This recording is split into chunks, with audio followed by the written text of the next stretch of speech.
Now that stupid Rudy Giuliani is gone, we can focus on the Group C singers that actually matter. The Prince, Baby Mammoth, Queen Cobra, and Space Bunny. And one of them goes home tonight. It is the Masked Singer. Let's talk about it.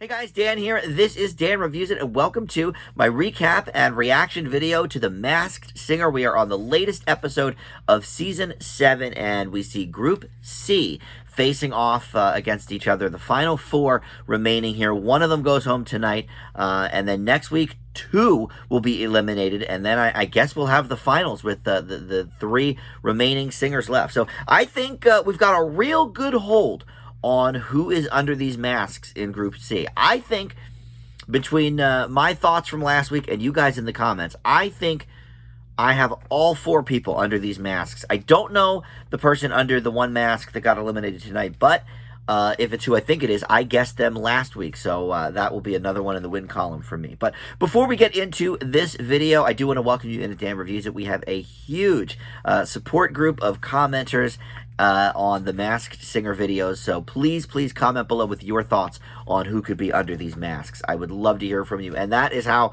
we work together. Certainly your clues and your guesses have saved me, I think, from embarrassment on one of these masks for sure. But all right, so let's get into tonight's songs and clues. There really weren't many clues. We did this now in Group A and Group B as well. The second week that they sang, the clue package is just a recap of what happened last week. Oh, I sang this and I surprised the judges. Okay, that doesn't help us at all. So they sing their song, and then we do get one mega clue that could lead us perhaps in the correct direction. So we will hear about those as we go. But yeah, the clue packages themselves, there really isn't too much to say. And then there was no special guest panelist either. So we just had the main 4 and good old Nick Cannon up on the stage there. So let's go in order of performance, and that means the Space Bunny is first. He sang All Night Long by Lionel Richie, one of the great 80s tunes, I think. And if memory serves, the first music video I ever saw, it was on an episode of Captain Kangaroo back in the day. So we have the mega clue was a 500-pound dumbbell, and he said he's going to knock the competition out, mama. And even Ken was like, well, all right, I think that's too obvious a reference to LL Cool J, so obviously it's not him. And if you couldn't tell that it wasn't him from the voice already, I don't know. You know, LL Cool J is American for sure, and this person is, I would say, from the Caribbean, somewhere in that vein, I think. So anyway, the guesses from the panel included Floyd Mayweather and Pitbull. Floyd Mayweather because of the dumbbell, that was Ken's guess, and then Pitbull, of course, because of the actual voice that we're hearing, and okay, it could be somebody. Miami certainly has, you know, a lot of Hispanic population. Pitbull makes sense. Sean Paul is what Robin guessed last week, so Pitbull sort of falls in line with that.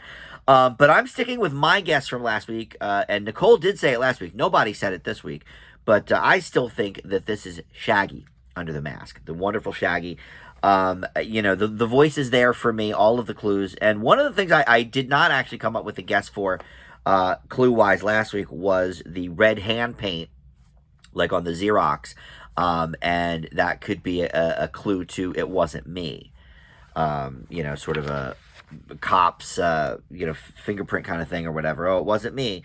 Now, the dumbbell, I don't know. I don't know Shaggy's catalog well enough to know if he's got some song about strength, or, you know, obviously his biggest hits are It Wasn't Me and Angel, but other than that, I don't know what that has to do with it. I mean, he's in good shape, I'll give him that. All right, so up next was the Queen Cobra, and the only thing in the clue package really was, she said the panel is confused about how many of me there are, and that is true. We saw up to 8 Cobras on the stage last week, so we don't really know how many are singing. But tonight, they made it at least 2, because there were 2 distinct Cobras on their feet singing. The other ones were sort of in their, you know, little vases in the back there. And they sang, I Say a Little Prayer, the classic Aretha Franklin song. And the mega clue was a big Valentine's heart that said, "Be mine," be period mine. And so, of course, Jenny jumped back on her Brandy and Monica train. She thought, oh, well, this is obviously a clue to "The Boy Is Mine" from Brandy and Monica. But some of the other panelists were thinking specifically this could be a 90s R&B group. We heard the clue last week about turning goodies bad since 1990. So Allure was guessed by, I believe, Nicole. And then Robin thought it could be Jeanne, who were on Mary J. Blige's label. Or Queen Latifah's label, I'm sorry. So Queen Cobra, Queen Latifah, okay. But listen, this is something that a lot of people in the comments last week said. My guess last week, I don't even know what I guessed last week. I really don't remember. I might have gone on the Brandy and Monica train. I really can't remember what I thought. But in any event, I'm sure I was wrong. Because you guys were thinking this could be one or more of the members of En Vogue. Now, I had suggested Dawn years ago. Yeah, I guess now it was. It was about 2 seasons ago at least. I thought Dawn from En Vogue could have been on it. But then that was a first week guess only, and it went out of my head very quickly. But the compelling cases that you folks in the comments made, because we saw Bradley Cooper last week, and they did the theme song to Hangin' with Mr. Cooper, the old 90s TV show. Their debut album, Born to Sing, was released in 1990, so that makes a lot of sense. And all of the superhero clues and stuff, they were a part of the Batman, was it Batman Forever? Or Batman and Robin. I think it was maybe Batman Forever soundtrack, and I think maybe they made a cameo in the movie as well. So the mega clue with the Be Mine Valentine's Heart, look, all I've got with that is they have a lot of love songs. Don't Let Go Love, Hold On, Giving Him Something He Can Feel. They have made, well, and here's one, My Lovin', You're Never Gonna Get It. That was a major song from them, so that has love in the title as well. So and then here was the one that really got me on. I was already gonna say En Vogue for this week. I think it's all the members, which I think it used to be 4 and now it's down to a trio, I believe, or maybe it used to be 5 and now it's down to 4. I forget. I would have to look. But in any event, I think it is the whole band, however many there are these days. I think it's En Vogue. But the BFF clue going into commercial was Holly Robinson Pete, who was the female lead in Hanging with Mr. Cooper. So if I wasn't on the En Vogue train before, I certainly am now. So I'm going to say it. I think it is everybody that is currently in En Vogue. I think it's, Dawn and all the rest. All right, so up next was Baby Mammoth. And she sang the Shoop Shoop song from our good friend Cher. And then the mega clue was a bird cage. And there was a sign on it that says, "Danger, wild animal." And she said animals should be wild things and roaming free. So that got Ken on one of his worst guesses this season. He thought it could be Reese Witherspoon, because of the wild nature of the clue, and Baby Mammoth is in pink, and of course Legally Blonde. That's a big clue there. But the voice matches Reese Witherspoon about 0%. So that's a bad clue. This is somebody with a raspy voice. I do believe it is someone older.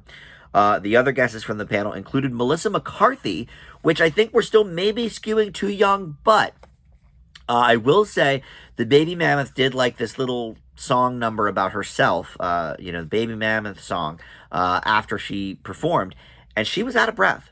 So I do think it is someone with a slightly bigger frame, and certainly, Baby Mammoth, an elephant is big, so it would have to be somebody that fits into that costume. So Melissa McCarthy is actually not a terrible guess. It's clearly somebody with comedy chops. They've been doing jokes so far. And then finally, Jenny's guess was Diane Keaton or Diane Wiest. Of course, Diane Wiest, the Birdcage connection. But last week, I thought this was Kirstie Alley. And no one had mentioned that on the panel, by the way. But we saw a lot of clues there. And we'll see. Because let's get to her right now, because she is the one who was unmasked. They did do the bottom 2 sing-off, and it was between the Space Bunny and the Baby Mammoth, which, honestly, no kidding, because the Prince and Queen Cobra, we'll get to the Prince in a minute, are both, either one of them could go to the final. they're both exceptional singers. And not that Shaggy's not a good singer, but compared to the two of them, not so much. So in the final showdown, Space Bunny sang Do You Really Want to Hurt Me by Culture Club, and Baby Mammoth sang Me Too by Meghan Trainor, having a lot of fun, tongue-in-cheek, with that. All right, so knowing that Baby Mammoth is going home, here are the final guesses from the panel, and then we will get to the Take It Off. Again, I think it's Kirstie Alley. I'm sticking with that. Ken stuck with his Reese Witherspoon thing. Nobody believed that. Robin thought it was Kirsten Dunst, and she was sort of talked a little bit about last week with some of the clues, but I still think we're skewing way too young there. Nicole thought it could be Rachel Ray. Possibly. I think, again, maybe still a little too young, although she's got to be in her 50s now, right? And then Jenny finally saw some reasoning and thought it could be Kirstie Alley, and she actually even made more connections to the clues than I did. The big cheer microphone that we saw last week, I connected immediately to the TV show Cheers, one of my favorites of all time, and of course Kirstie Alley, really broke out with that show. And the whole number 2 thing, she came on after Diane had left, after Shelley Long had left, so she's number 2. But Jenny even connected that one step further. She was apparently in the movie It Takes Two with the Olsen twins. I guess I forgot about that one. But the bubbles, we saw these comic book type word bubbles that said dreadful, dry, and dull. Because it was like a hair care commercial for the Clue package. But they were in these voice bubbles, and Jenny even connected that to Look Who's Talking, of course, famously starring Kirstie Alley. So for me, I think this one's a slam dunk. I'm proud of this one because I came up with it on my own. Nobody on the panel said it last week, but I do believe this is Kirstie Alley. So let's go to the tape here. They're going to do the Take It Off, and I want to see, and of course, Kirstie Alley, famously, kind of a bigger woman. She's gone through a lot of weight changes and fluctuations, so that would make sense with the out-of-breath thing. And she's done Dancing with the Stars, so she's no stranger to reality. Let's see. Is it her? There she is. There's Kirstie. Oh, look at her. She looks pretty good. She's got to be in her 60s now. She looks pretty good. I'm so happy Jenny got that. Yes. Look, I know she's a Scientologist and she's a wackadoo, I guess, but I've always liked her. I think she's very funny. The whole thing with last week with the pooping on stage, I was told I can't poop on stage. That was odd. All right, let's hear if they're going to talk to her about the clues here. Yeah. I never wanted to be in the circus. She always wanted to be in the circus. Okay, fair. It does say the word bubbles were a nod to Look Who's Talking. I have grandchildren, and they're really young, so they're going to think this is good. A lot of people are doing it for their kids and their grandkids. I think that's awesome. And she took second place on Dancing with the Stars. So number 2 actually has a lot of meanings. That's interesting. I knew she was on Dancing with the Stars. I didn't know she came in second. Yeah, I agree. Kirstie Alley's great. Okay, so I think we've pretty much figured out those clues. We'll get to the end of that here in a second. She's going to sing again, I guess. But, all right, that's one more for me. So now I'm over the 50% mark. I was, I believe, 4 for 8, and now I've got 1 over that. So let's keep it going. I think I have, listen, Shaggy I was first week on, and the Prince we're going to talk about in a second. I'm sticking with my guess there, and I do believe that that is correct. Now, En Vogue I had to switch over to, but in any event, I'm going to, if it's them, that goes in my column, obviously, because I came up with it before the mask was off, with your help, certainly. I think we know that. All right, so the Prince was final, and he sang Lay Me Down by Sam Smith. His mega clue was a piece of luggage, and it had a big P on it, and he said he's stayed at hotels all over the world, and this is a very special piece of luggage for him. This vocal performance, by the way, was incredible. So was Queen Cobra, by the way. I mean, it's honestly a shame because Firefly shouldn't even be in the final. Kick her out, and it should really be the Ringmaster, the Prince, and Queen Cobras. These should be the top 3. Certainly for this season, they have been. And I guessed last week that the Prince would be the one moving forward because the 2 so far over there are women in the final, so it might be nice to mix it up with a guy. But one thing I didn't consider is this is the whole good, the bad, and the cuddly season. The 2 that are already in the finals are on Team Good, and so is the Prince. So it could go to Queen Cobra because mix it up a little bit. They're on Team Bad, but then it would be an all-female finale. So either way, it could be all of one thing, either all team good or all females in the final. I don't think Shaggy's going to the final. I apologize to Space Bunny, but I definitely think it's going to be either Prince or the Queen Cobras, because Prince was amazing. Nicole was crying about it. He did, like I said, Lay Me Down by Sam Smith. So the guesses this time around, Ken stuck with his Enrique Iglesias. That's, not happening. I don't think that's correct at all. And then these are two interesting guesses. Niall Horan from One Direction. I don't really hear that in the voice, but, he does have obviously a great singing voice, so could be. Some of the clues might match up, but I think I've hit on it with somebody that is adjacent to Nicole's guess. Someone she guesses every season. This is another one. Put the $50 in the jar. This is another frequent guess. And I think it's usually Nicole that does guess it. Darren Criss. And here's why Darren Criss relates to my person. Because they were both on Glee together. And she connected this luggage clue. I couldn't quite think about it. But she connected Darren Criss to the luggage with American Horror Story Hotel, which my guy was also in. Cheyenne Jackson. I am after the clue tonight with the luggage and Nicole even saying American Horror Story Hotel. This is Cheyenne Jackson. Him and Darren Criss were both on Glee. They were both on American Horror Story Hotel. So obviously there are some parallels there, but I was convinced last week this was Cheyenne Jackson. I'm saying it again this week. That is my guess for the Prince. So Group C, I think, has been the easiest one yet, but I think a lot of that has to do with these people being kind of famous singers. I mean, Shaggy, I don't think his voice is that, mistakable. So that was an obvious one to me. En Vogue, all right, I sort of messed that one up last week, but you guys, right away, I was like, oh, yeah, it probably is. As soon as I saw the first comment go up that says, oh, I think it's En Vogue, I'm like, yep. All right, you got that. And then like 3 or 4 other comments came in saying about, it being one or all the members. So I think that is correct.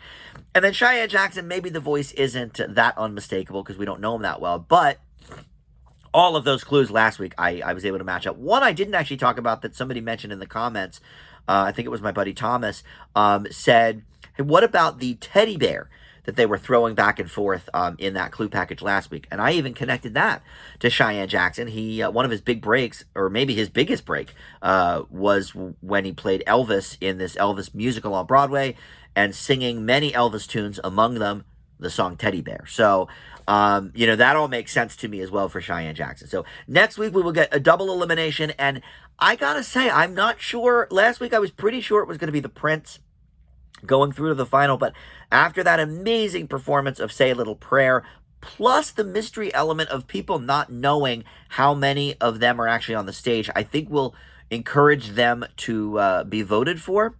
So it could easily be Queen Cobra. I guess if I had to say right now, let's mix up the teams a little bit, and so it's not all team good in the final. I'll say I guess Queen Cobra is going to go forward to the final now. But look, if it's the Prince, I certainly won't be shocked, and I will be happy because I think he deserves it as well. So that will do it. Thank you so much for watching, and we'll see everybody next week. Bye.